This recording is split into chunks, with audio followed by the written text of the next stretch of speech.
Today I thought that one of the things that we might talk about is some of the benefits of bees. Okay. And some of the benefits of honey. We Yes. recently just made some of our own honey. We did. And so talk to us a little bit about how we did that. How did we extract the honey as we kind of get into this process? Yeah. So as I kind of started back in September, which right now is October, we had a few hives that had been going on through the summer on the property here. And the August to September window is typically a good honey extraction time. The bees have had time to pollinate and to gather the resources and such and build up the supply of honey. And so one of the first things we did and we wanted to do was to give away just a little bit of honey to for a give back day that we had going on here. And so the process of that, which actually Ralph filmed, and we're gonna show some of that later on. Yeah. Is you suit up, you get ready, because the bees are a little bit more aggressive in August and September. Yep. That's kind of just their temperament for whatever reason. I don't fully understand, but they get more aggressive. You take off the lid and everything, and then you pull out the frame and you inspect it. And what you're looking for, obviously, is honey. But the two main things that'll be on a frame is brood or honey. Okay. And so you need to be able to tell the difference to make sure you're not pulling brood. Brood is baby bees. Okay. So that's the queen that's laid the eggs, and typically it's capped. At least when you pull it out, you may not realize it's uncapped or capped brood.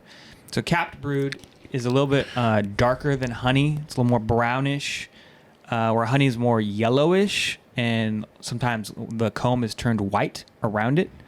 And so you're looking for honey because you don't want to pull out baby bees and kill them because they need to be fed still, right? They're still depending on the hive to feed them.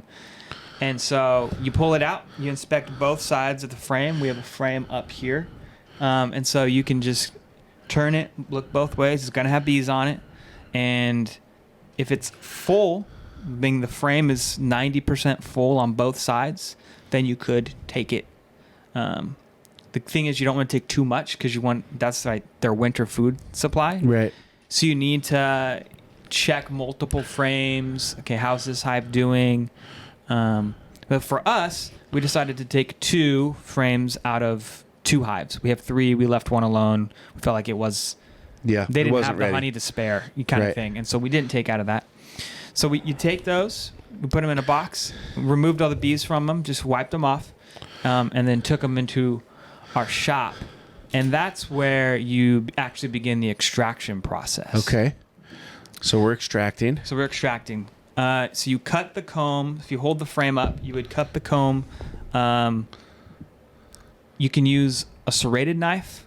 We used a heated knife. Like we plugged it in and it warmed it. It was warm, and so it cut really clean down. So you cut the caps of the comb off. And then honey will begin to drip. And the one thing I learned, I'm getting hungry. At least one thing I learned was that this is a very sticky process. And so when we do this large scale, I'm going to need to have like designated honey extraction boots and clothes and like just things that are good to get dirty and sticky, and we're going to stick them in. It's almost like you need a rain suit. Something like that. Something that's easy to wash off. Yeah, it's just going to be sticky and gross. And so, but for us, for our first time, we cut the comb, we then, on both sides, and then we put it into a honey extractor. So it's like this round cylinder container that's got some legs that elevates it off the ground. And it was a small one. It only had room for 2 frames. You drop them in there. Yep. And then you close the lid, and then you hand crank it I just kind of did until my arm was tired. And then I would open the lid and then pull the frames out and turn them around because it's the outside of the frame that is getting released. And so you have to turn it around. And then I cranked that thing again. And I just went back and forth until I could pull out the frame and look and see, okay, there's no more honey in this. And you'll notice when you start the whole process, you pull the frame out of the beehive, it's kind of heavy.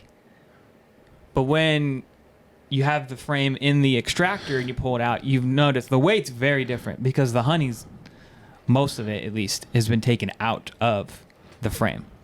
So you can kind of tell by weight as well, okay, have we gotten the honey out of this or not? Wow.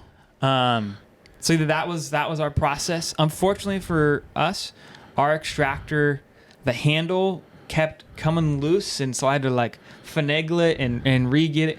I ended up cutting my hand a little bit because I was trying to like push that thing real hard. So it was a process. It was a bit of a process, you know, and I didn't really know how long it would take, and it took longer than I thought it would take for sure.